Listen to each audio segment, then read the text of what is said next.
Wait, what? It's time to work on the series? Alright.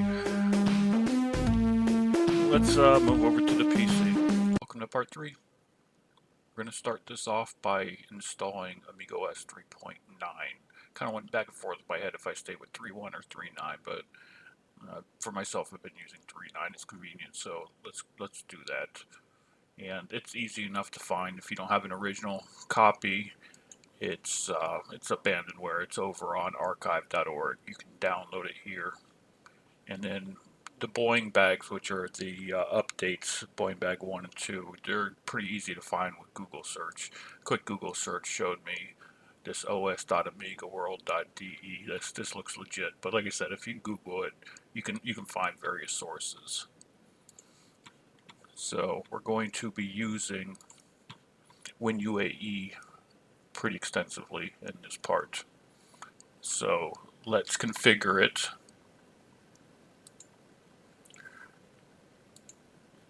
I made a real quick one here.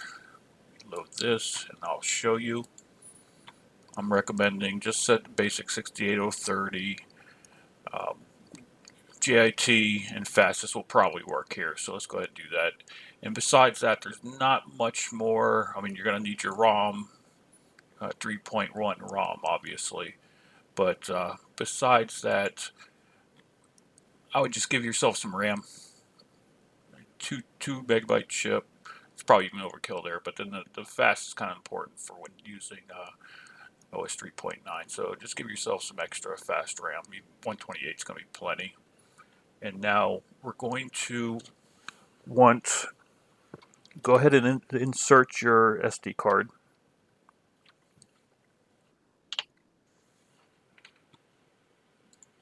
And we're going to mount that Workbench HDF that we're now using for the mini meg hard drive on the 64. So let's go into CD and hard drive, add hard file, path, point it at your SD card, M if you did the same as me, open, and OK.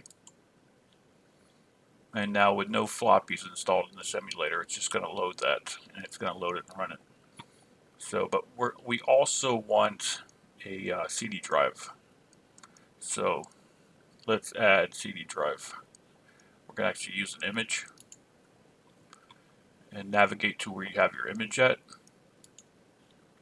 Select it, open, and then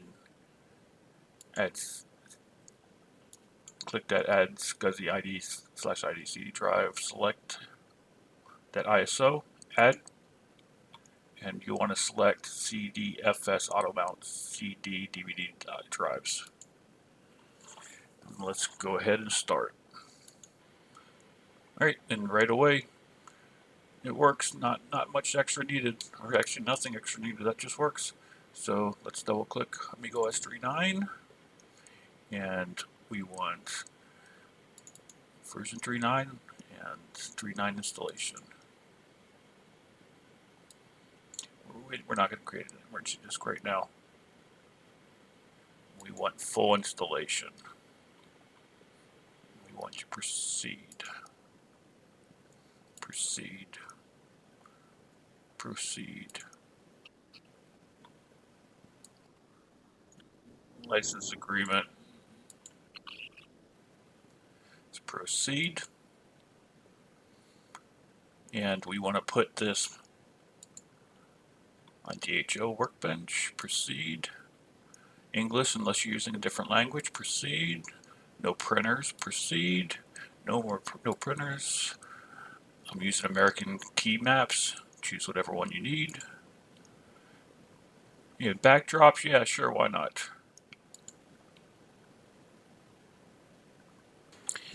And that was fast. Proceed. All right, it's installed. Desktop's a little messy. Move the Workbench icon up here. And let's go into Workbench and let's create a temporary folder.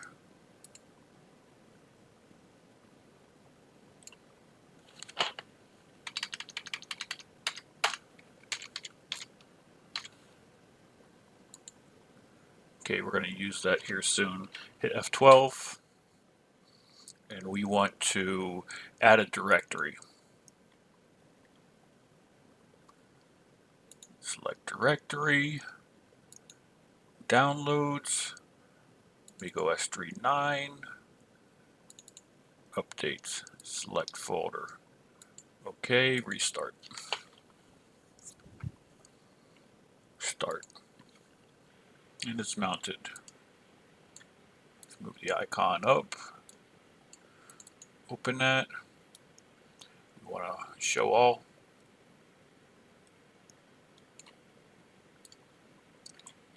It's the Boeing bags we want here. So let's go open that temp folder or a drawer. Different OS terminology throws me off. Let's copy them over. And close these update. Should we close that folder / drawer? Okay, let's show all here. Now we have 3.9 on here. Let's just double click. And let's aim it at that same temp.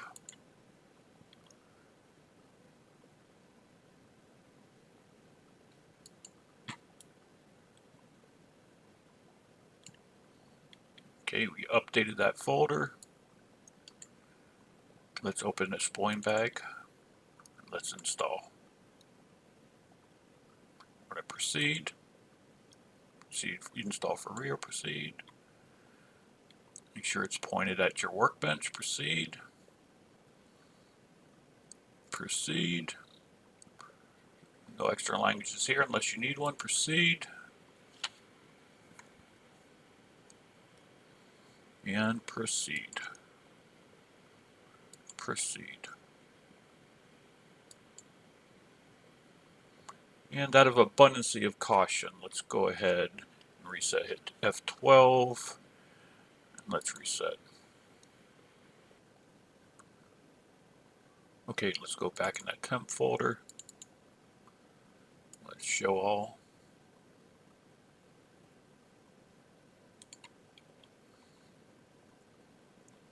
Let's get rid of this.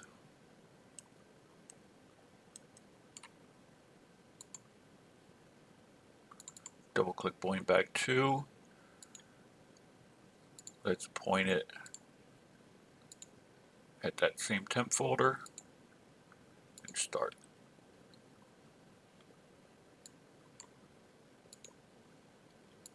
Let's update. Double click Boeing bag 2. Installation. Proceed. Let's just do intermediate, that's fine. Proceed. Proceed. Make sure it's pointed at your workbench. Proceed. Proceed.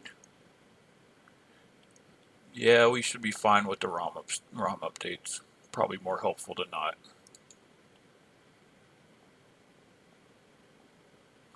Okay, it's now done. Proceed. Proceed. And again, out of abundance of caution, let's hit F12. Reset. Alright, there we go. All looks good. Let's move it over to the C64 and make sure everything's working. Okay, things are going to get fun pretty quick here. Remember that N partition we created, the second partition on the SD card when we broke up the SD card into 2 partitions? We're going to make use of that now. So let's transfer something to it that we're going to use on the next part of this series. Let's go to Aminet and let's download the most recent free Picasso 96. Let's save that somewhere. Actually, let's save it directly to the N so we don't even have to transfer it. So that's that second partition on the SD card saved there. Okay, go ahead and eject the SD card. See you back on the Commodore. We need to make a couple changes in settings. Primary hard disk. Now we want a slave. We want partition 2. And yes, we want to reset. Okay, we want to save that configuration as default. Okay, now let's load in DFO. Let's load this Minimig utilities.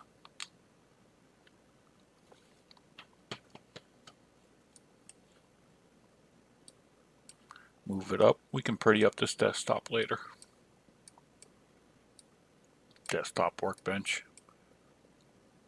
Double click. And here's the reason for the re-upload.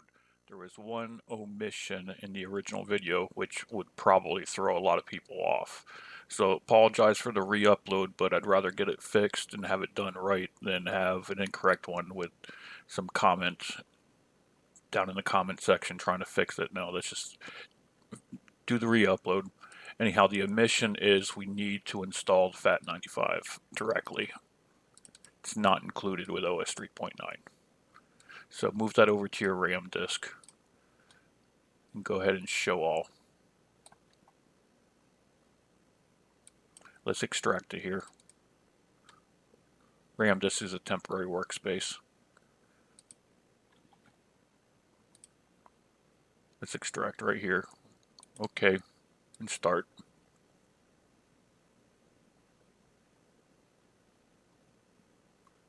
Then we just need to install this. Let's update FAT95, English unless you have another language, and all you do is double click, and it looks like nothing happens, but it actually moves. It's just a couple files, so it just moves a couple files, and that's it. It's installed, and we're about to get back to the regularly scheduled video, but I want to thank Patrick Lenhart over at the Turbo Chameleon 64 group on Facebook for pointing this out.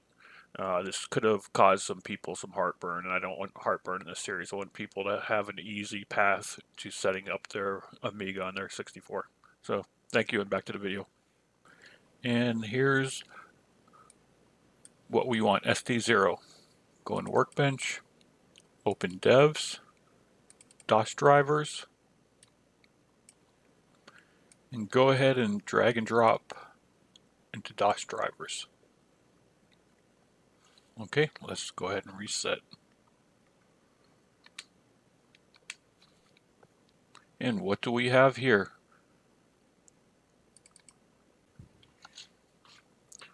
We have the end partition, and that file we transferred, here you go. What we're utilizing here is a utility called FAT95. It's basically mounts FAT32 Windows base partitions. So we now have a roughly 30 gigabyte partition on that SD card that is functional as a hard drive. And you can just take the SD card, put it in a reader on the PC, transfer whatever you want on it, bring it over to the Turbo Chameleon, and on the Amiga side, it's just a hard drive. So in our next part in this series, we will be setting up Casa 96, and things are going to be escalating pretty quick. A lot of the mundane stuff is over. So thank you for watching. Please like, subscribe, and hit the notification bell. I'm trying to keep this content moving fast, but if there's time in between, you want to be notified right away, hit that notification bell. Thank you. See you on the next.